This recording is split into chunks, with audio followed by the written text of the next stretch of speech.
Hello everyone, Kai the Gamer here and welcome to this video on the ultimate guide to lightsaber dueling in Star Wars Battlefront 2. Let's get right on into the video. This video will be broken up into 3 different categories: stamina, offense and defense. Timestamps will be on screen now and also linked in the description. So let's get into stamina. This is the little bar above your health. When you attack and defend, this will go down. Depending on what hero or villain you choose, it will change the amount of stamina you have for both blocking and attacking. Here are some tips for managing your stamina. The first tip is when your stamina ends up in red, when there's only enough left that goes red, that means you should disengage from the duel by dodging backwards, forwards, sideways, or whichever way just gets you out of the duel. Just don't block for a couple of seconds and then your stamina will regen back to full. For the heroes and villains with the best stamina, for attacking, Darth Maul, Kylo Ren and Count Dooku all draw at 14 attacks before the stamina is fully depleted. And for the defensive side, Obi-Wan Kenobi takes the cake by miles when it comes to his defensive blocking, both for blaster bolts and, most importantly for this video, lightsaber attacks, because that's what we're covering. So let's just breeze on to our next segment, defense. It may seem like defense is just blocking the attacks, but it's more than that. You've got to manage your stamina as well. So, you need to make sure that you are not just constantly blocking. You need to dodge away so you can regain stamina. You may wonder sometimes when you're fighting, even when you're just constantly blocking, a hit manages to sneak through. I'm going to tell you why that is the case. If you're fighting on rough terrain, say, and you go over a rock, when you come to the edge of that rock and fall off whilst you're falling, the game doesn't allow you to block, which means even if you're holding on to that block, it's going to let go for just a split second, allowing that attack spammer to get just one hit in, which could be enough to kill you if you're on low health. So just a tip, just avoid rocky terrain as much as you can, and any rough terrain really. The last defensive move I'm going to cover is the parry. So, how to perform the parry. You hold block, and as soon as the opponent's attacked and your blades have clashed and it's made the sound, you want to press attack, but make sure you keep hold of the block button. This will make sure that after the opponent is attacked, they've got to wait until they can swing again. However, you can just swing, hit them, and then your blade immediately comes back into the blocking position. This is not an official move, but a lot of players have adapted it, and you'll find that being used against you quite a bit if you're an attack spammer. Though be warned, it does use the stamina of both you blocking the hit and then attacking afterwards, so you can only perform 3 or 4 of these even with the highest stamina hero. And the parry was sort of an offensive move, so let's move on to the last segment, offense. The first thing I'm going to cover is burst attacking. Not only is this good for your stamina, but also it stops that parry move we said earlier a little bit. Not completely, but it means even if you are getting parried, you can only get parried 2 or 3 times. The method is you only attack once or twice, and then resume blocking. But say the opponent is just constantly blocking, but you don't want to spam attack to get rid of their stamina because you know you'll get parried to death.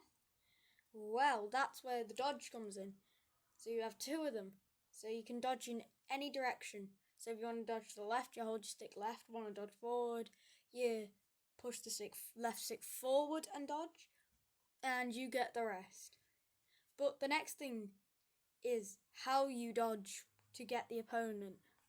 Here are some typical patterns I like to perform which usually give me a free shot at the opponent's back. The first one is you dodge forward straight through the opponent and do a quick 180. A high sensitivity is recommended for this. Once you've spun 180, it'll take the opponent about a quarter of a second to realise what's happened and turn around, just long enough for you to land a hit. And then, using the mechanic of when you hit someone, you can hit them again even if they block and they're facing you. Hit them twice and then dodge away. This will use both your dodges, but they'll regenerate in 2 seconds. The next dodge pattern I like is if I'm right near the opponent, say we're within hitting distance, I'll dodge forward, wait half a second. So I dodge through them, wait half a second, and then dodge backwards. They've turned around usually by that point, and then as soon as you dodge back, you'll have another free shot at their back, land 2 hits, and just start blocking again. Easy 2 hits for you. One I'll use to approach a hero or villain fast that I know has abilities like Force Choke, Force Push, or Heroic Might in Anakin Skywalker's case. Just abilities that can knock me off my feet and allow them to get a free hit. We'll get onto abilities in a minute, don't worry. What you want to do is either dodge diagonal to the left or diagonal to the right. If you dodge diagonally to the right, then you want to dodge to the left diagonal. This should expose their side if they're not experienced, but against more experienced players this one doesn't really work, but it should get you a few easy hits in the lower ranks of players. Now I'd like to talk about abilities. In the case of an ability like Force Push, Lightning, or Chokehold, any ability that knocks the player to the ground, you want to use when they're not blocking, and do not use it as they dodge towards you, as dodging stops most of the abilities from working. When you want to use those type of abilities is when the opponent's swinging at you. You might take 1 hit, but say you get with Darth Vader's Force Choke, if you hit them with that, they're going to take quite a bit of damage from that.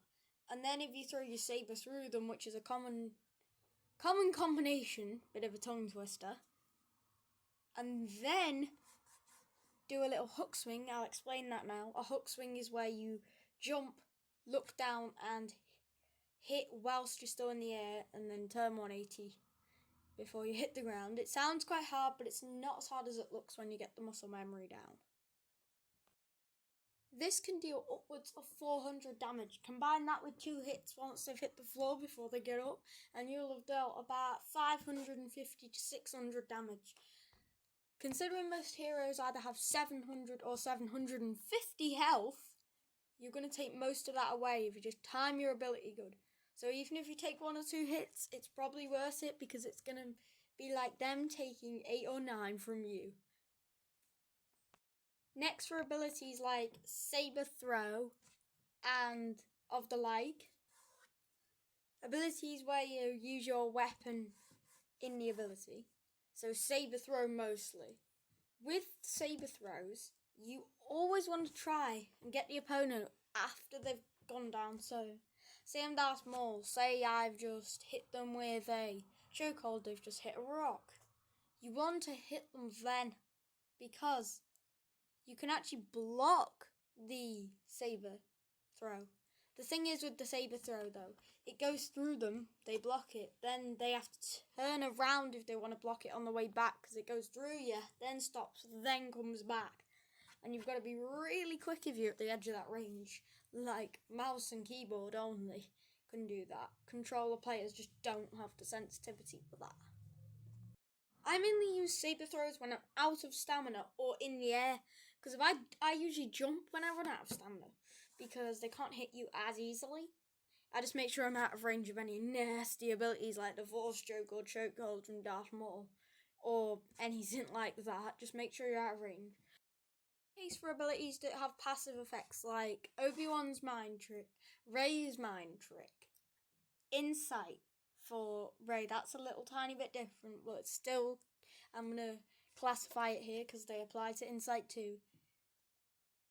Anything like that, Exposed Weakness, a big example of this, have usually quite long animations. So, if you're like getting absolutely bombarded by someone as Count Dooku, and then you just decide to put Exposed Weakness on, it's going to do a big old animation of him pointing the saber at them, saying a line and then pulling it back and only once he's pulled it back can you use it. So you're completely unarmed basically whilst it's doing that animation. So you usually want to dodge backwards before you pull out any of those abilities. But anyway, I hope you become a great duelist, because I'm going back to practicing mine, definitely, because I'm going to be a little rusty because I haven't played in a couple of weeks. But anyway, I'm Kai the Gamer, and I'm going to go back to what I do, gaming. Goodbye.